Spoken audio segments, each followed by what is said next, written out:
Hello and welcome to the One Life devotional series.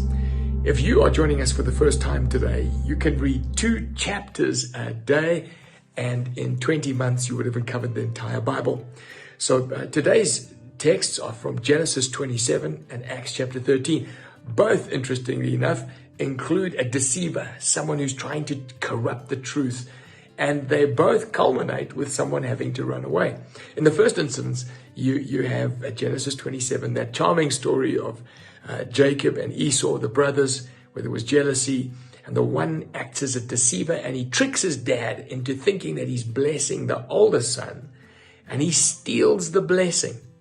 Esau, the older brother, is hacked off. And he threatens to kill Jacob. So Jacob flees for his life. The deceiver runs away. Now in Acts 13, we also have the apostles running away because of the acts of some deception and a false prophet. And yet the reality is, the devil does not want the gospel to reach the four corners of the earth. And so he opposes the gospel. And one of the ways he does it is through deception and corruption and trying to get into the church to dilute the message. So let's have a look at what God intended his church to look like. Acts chapter 13 says, Barnabas and Saul had finished their mission. They went down to Antioch, and the church at Antioch, verse 1 and 2 says, is made up of prophets and teachers. 5 of them are listed: Lucius, Manaen, Niger. And theologians tell us these guys are of different cultures, different races. They're clearly different gifts, some prophets, some apostles. And what are they doing? They're fasting, they're praying, they're a team. This is what God's church should look like. A complex composition of cultures and races and ages working together under God in the Holy Spirit. And the Holy Spirit says to them, now set apart for us Paul and Barnabas for the work to which they've been called. And so hands are laid upon Paul and Barnabas, and they sent off to go and preach the gospel. Now behind me here are 2 pictures that have been given to me by one of my brothers. Both my brothers are pastors in Europe, and these pictures happen to be of France. Now you ask yourself the question, how does the gospel get into places like France? I mean, I believe the Pope has even declared France a mission station. And so there's been so much corruption, and the church has been so diluted in these areas. God's plan is that his church stand for truth, outroot deception, and they live like God called them to live.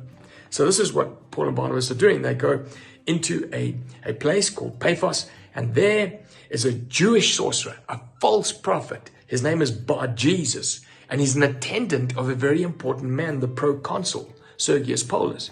And he's corrupting the message, and he's trying to keep the gospel away from him until eventually Paul looks at him and he says, you're an agent of the devil, and you're going to be blind now until God has his way. And basically what happens is that as Elymas, Bar-Jesus, the sorcerer, is groping around blind, the proconsul, the man of influence, looks at it, and he is struck by the power of the gospel, and he gets incredibly saved.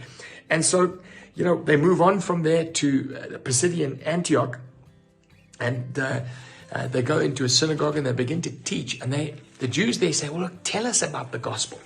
And so they start and they say, listen, in Egypt, God pointed that the gospel was coming by sacrificing lambs and setting people free.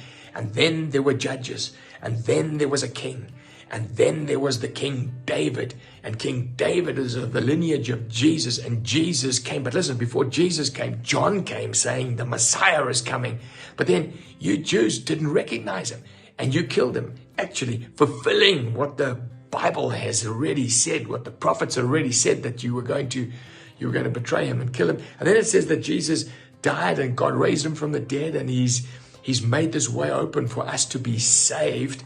And verse 38 says, therefore, my friends, I want you to know that through Jesus, the forgiveness of sins is proclaimed to you.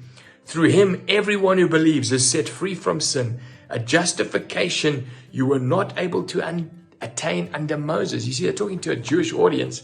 And so the gospel comes in a Jewish package saying, listen, Moses led you out of Egypt, but that didn't help you in the long run.